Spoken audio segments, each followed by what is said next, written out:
नमस्कार प्रेक्षकांनो. दमदार शनिवारमध्ये आपल्याला पाहायला मिळतं की अन्नपूर्णा म्हणते कमळीला म्हणते प्रसादाचा शिरा कर. कमळी स्मित हास्य करत मान डोलावून म्हणते, होय करते ना आजी. अन्नपूर्णा सांगते, आजी प्रसाद करायला सांगितला. पण अन्नपूर्णा म्हणते, हो प्रसाद तूच करायचा, तुला येतो ना शिरा करायला. म्हणते शिराचा प्रसाद आपल्याला बनवायचा आहे असं ती कमळीला बोलते. तर कमळी म्हणते, होय होय येते की. अन्नपूर्णा म्हणताय, आणि नसेल येत तर काहीही हरकत नाही आहे कमळी, मी शिकवते. निगी म्हणते, नाही आजी त्याची काय बी गरज नाही. अहो कमळी लई भारी शिरा करते. आमच्या गावाकडे कसलीही पूजा असली ना तर कमळीच प्रसादाचा शिरा करते आणि सर्वांना तो प्रसाद खूप आवडतो. अन्नपूर्णा म्हणते, अगं बाई हो का, ठीक आहे कर कमळी तू शिरा. पण चल सामान कुठे ठेवले आहे ते किचनमध्ये मी तुला दाखवते. आता दोघे आतमध्ये जातात. कमळी म्हणते, आजी करते मी शिरा. अन्नपूर्णा म्हणते, ठीक आहे मी बाकीचं बघते. अन्नपूर्णा निघून जाते आणि ऋषी येतो. कमळी, मी काय मदत करू का? आणि सर्व अनिका, रागिनी, कामिनी लपून बघत असतात, कारण त्यांच्या डोक्यात एक मास्टर प्लॅन चाललेला असतो. तर कमळी हसून म्हणते, ऋषी सर तुम्हाला येतो का हो प्रसाद? ऋषी म्हणतो, येत नाही पण ट्राय करू शकतो ना. आता दोघेही मस्त प्रसाद बनवायला सुरुवात करतात आणि अनिकाचा इकडे जळफळाट होतो. कामिनी अनिकाला म्हणते, चल आता मज्जा बघ. अनिका म्हणते, आजी तू काय करणार आहेस ग? त्या दोघी जातात आणि बघतात तर कमळी शिरा करत असते. अन्नपूर्णा हळूच बाटली काढते. अनिका म्हणते, आजी हे काय आहे?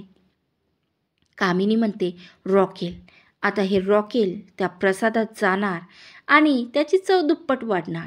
तू फक्त एक काम कर, नोकराला सांग की कमळीला सांग तिला बाहेर अन्नपूर्णांनी बोलावलं.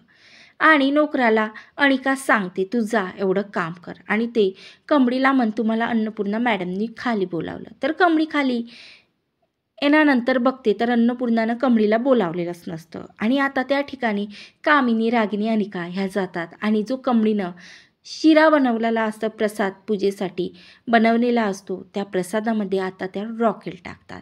म्हणजे तो शिराचा प्रसाद खराब करून टाकतात. तर रॉकेल टाकल्यानंतर तिघी पण प्रसाद झाकून ठेवून निघून जातात. आणि तिथून निघून गेल्यानंतर कमळीला माहिती पडतं की अन्नपूर्णाने तर आपल्याला, म्हणजे अन्नपूर्णाला आजीना तर आपल्याला बोलावलं नाही. ते पुन्हा किचनमध्ये जाते आणि प्रसादाचं ताट उचलते. तेव्हा तिला कळतं की याचा तर रॉकेलचा वास येतो. तिला हे काम अनिकाचंच असं तिचं लक्षात येतं. म्हणून ती लगेच पुन्हा प्रसाद बनवते.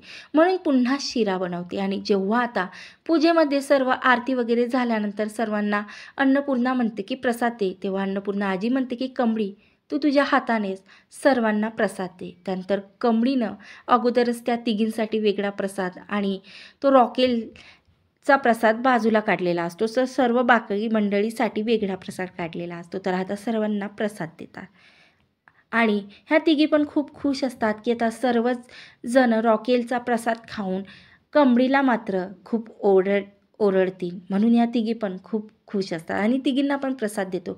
त्या रागिनी म्हणते की या प्रसादाचा वास येतोय, थांबा, कुणीही हा प्रसाद खाऊ नका, या प्रसादाचा रॉकेलचा वास येतोय. त्यावर अन्नपूर्णा म्हणते की नाही, आमच्या प्रसादाचा वास नाही येत आहे, आम्हाला रॉकेलचा वास नाही येत आहे. ज्याचं मन स्वच्छ असतं ना त्याला कधीही प्रसादाचा वास येत नाही. आता रागिनी, कामिनी आणि अनिका यांच्याकडे दुसरा कोणताही पर्याय उरलेला नसतो आणि त्या तोंड वाकडं करून तो प्रसाद ग्रहण करतात. तर आता इकडे गुरुजी म्हणतात की अन्नपूर्णा, राजन, आता तुम्हाला लवकरच काही दिवसातच तुमची नात मिळणार आहे. तेव्हा राजन आणि अन्नपूर्णा हे खूप खुश होतात, कारण गुरुजींनी त्यांना सांगितलेलं आहे की तुम्हाला लवकरच तुमची मोठी नात लवकरात लवकर मिळणार आहे. आणि तेव्हा कमळी पण म्हणते की मी म्हटलं होतं ना आजी, मंदिरात सांगितलं होतं ना की तुम्हाला लवकरच तुमची नात मिळणार आहे. तर तेव्हा गुरुजी म्हणता, अन्नपूर्णा आजचे फक्त एक काम बाकी आहे, तुझी नात म्हणजे अनिकानेच हे काम करायला हवं, म्हणजे अनिकाचं ते करायला हवं. तेव्हा अन्नपूर्णा म्हणते, हो गुरुजी, आमची अनिका ते करेल. अनिका इथे ये, अशी रागिनी तिला म्हणते. तेव्हा अनिकाचे फ्रेंडसुद्धा तिथं आलेले असतात. अनिकाही त्यांच्यासोबत बोलत बोलत उभी असते. तर अनिका म्हणते, एक सेकंड मॉम, आलेच. तर आता गुरुजी म्हणतात की ह्या ज्या मुली आहेत ना, अविवाहित मुली आहेत ना, त्या मुलींना या अनिकांचे पाय धुवून त्यांची पूजा करायची आहे. तेव्हाच हे पूजन संपन्न होऊन जाईल. 5 मुलींची पूजा तुम्हाला करायची आहे. तेव्हा अनिका म्हणते अनिकाला ही पूजा करायची आहे. तेव्हा रागिनी म्हणते अनिका बघ तुला हे सगळं स्वतः करावं लागेल. ठीक आहे. त्यावर अनिका म्हणते पण माझी एक अट आहे ग्रँडमा. त्यावर या सर्वांनी पहिले माझे पाय धुवावेत आणि माझी पूजा करायची आणि त्यानंतर मी त्यांचे पाय धुणार, असं अनिका एक अट मांडते. आणि कामिनी समोर येते आणि कामिनी बोलते ठीक आहे. तर आता अनिकाच्या फ्रेंड्सने अनिकाचे पाय धुतलेले असतात आणि अनिका आता त्यांचे पाय धुते. तर अनिका एका हातात मोबाईल आणि चेअरवर तिचे फ्रेंड बसलेले असतात आणि पाणी फेकल्यासारखी त्यांची पूजा करते. तर सर्व गुरुजी आणि अन्नपूर्णा बघत असते. त्यांना खूप राग आलेला असतो की अनिका ही अशी का पूजा करते. आणि तेव्हाच त्यामधील अनिकाची एक फ्रेंड बोलते की आज चरणच्या घरी ना त्यांच्या बहिणीच्या लग्नामध्ये जेवण होते. सगळे जोरात खूप मज्जा करत होते आणि खरं तर नॉनव्हेज तिथलं खूप छान होतं आणि नॉनव्हेजपेक्षा म्हणजे उठून त्यांनी वाईन आणली होती. त्या वाईनची तर वेगळीच मज्जा होती. खूपच आवडली आम्हाला. त्यावर सर्वजण हसतात. म्हणतात अनिका तुला पण यायचं होतं, खूप मज्जा केली असती, तू पण आली असती तर तिकडे तर मज्जा आली असती. तेव्हा आता गुरुजी म्हणतात हे सर्व काय आहे अन्नपूर्णा. तेव्हा आता अन्नपूर्णाला खूप राग आलेला असतो आणि अन्नपूर्णा त्यांना म्हणते की पण हे असे घर आहे जिथे पूजा आहे. आमच्या घरी माझ्या नातीसाठी पूजा, मी एक धार्मिक कार्य पारंपरिक रीतीने पूजा केलेली आहे आणि तुम्ही तिथं नॉनव्हेज खाऊन आलेला आहात, वाईन पिऊन आलेला आहात. मूर्खपणा, मूर्ख मुलीनो, हे सर्वची पूजा करू नकोस अनिका. तेव्हा आता दारात उभी असते ती म्हणजे कमळी आणि आता अन्नपूर्णा आजी कमळीकडे जाते आणि तिचा हात पकडून कमळीला अनिकाच्या समोर घेऊन येते, ते म्हणजे पूजा करण्यासाठी.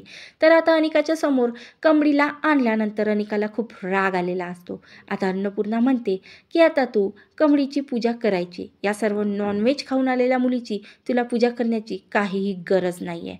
आता अनिकाला आणि कामिनीला सुद्धा खूप राग आलेला असतो. तर आता इकडे कमळीला चेअरवर बसवण्यात येते आणि अनिका नाईलाजाने तिचे पाय धुवून तिची पूजा करते आणि तिला हळद कुंकू अक्षता वगैरे लावते. सर्व आटोपल्यानंतर आता अनिकाचा पारा हा खूप तापलेला असतो.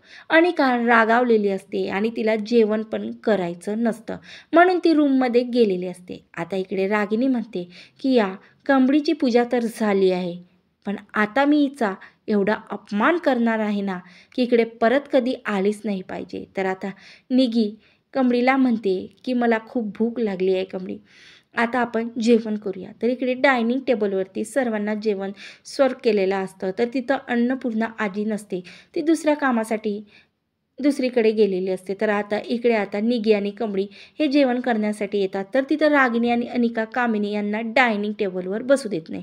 ऋषींची फॅमिली आणि ऋषी डायनिंग टेबलवर बसलेले असतात. ऋषी हे सर्व बघत असतो आणि तेव्हा कामिनी आणि रागिनी तिला म्हणतात.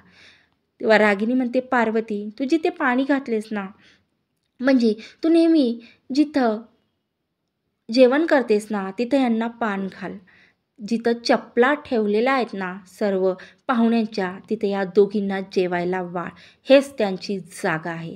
तर आता त्यांची मेड जी असते ना या दोघींना जिथं चपला ठेवलेल्या आहेत तिथं वाढते. तर इथे बसली, इथं बसायचं नाही असं पार्वती, जिथं चप्पल ठेवल्यात आहे ना यांना वाढ, जिथं चप्पल ठेवलेले असतात तिथं कमळी आणि निगीला वाढण्यात येतं. तर आता कमळीला खूप राग आलेला असते. ती म्हणते निगे हे काय, आपल्याला जिथं या सर्वांनी चपला काढल्या तिथं जेवायला बसवलेलं आहे. तेव्हा कमळी म्हणते की निगे जेवण हे जेवण असते, तू जेवण कर. तेव्हा आता अन्नपूर्णा आजींच्या पूजेचं कार्य लवकरच यशस्वी होईल. त्या दोघी जेवण करता. पण ऋषी बोलतो अनिका तू हे बरोबर नाही केलेलं आहेस. घरी येणाऱ्या लोकांशी तू असं का वागतेस. ऋषी तेव्हा अनिका म्हणते ऋषी शांत हो, तू इतका का हायपर होतोय, गांभीर्याने का घेतो. ह्यांना जे जेवतात ते तक्रार करत नाही आहे, त्यांना या सर्वांची सवय आहे. पण ऋषी काय झालं, बस ना खाली, असं म्हणून अनिका ऋषीला बसवते. तर ऋषीला मात्र खूप राग आलेला असतो अनिकाचा. तेव्हा आता अनिका कमली आणि निगी जिथं जेवत असतात तिथं येते आणि म्हणते तू मला सुरुवातीपासून सांगत होती ना की माझ्या घरी यायचं नाही. मी सांगत होती ना तुला, पण तू आता माझ्या घरी येऊन माझी जागा चोरण्याचा प्रयत्न केला आहेस आणि आमच्या घरात काम केल्याबद्दल मी तुला दोषी ठरवलेला आहे, म्हणून मी तुला इथं जेवायला बसवलेलं आहे. तेव्हा कमळी म्हणते, मी एका शेतकऱ्याच्या घरात जन्म घेतलेला आहे आणि या अन्नाची किंमत मला पूर्ण माहीत आहे. म्हणून कोणताही अहंकार न दाखवून, अन्नपूर्णाचा अपमान न करता आज मी जेवण केलेलं आहे, असं ती बोलते. तर आज अनिकाला खूप राग आलेला असतो की एवढं करूनसुद्धा कमळीला राग येत नाही आहे, म्हणून ती खूप चिडलेली असते. तर आता रागिनी, कामिनी आणि अनिका ह्या कोणतं मोठं कटकारस्थान रचणार आहे हे आपण उद्याच्या एपिसोडमध्ये पाहणार आहोत. आणि तुम्हाला माझ्या चॅनलवरती एक दिवस समोरचा एपिसोड बघायला आवडत असेल तर कमेंट्स करा आणि व्हिडिओ आवडल्यास लाईक करा. धन्यवाद. जय गजानन माऊली.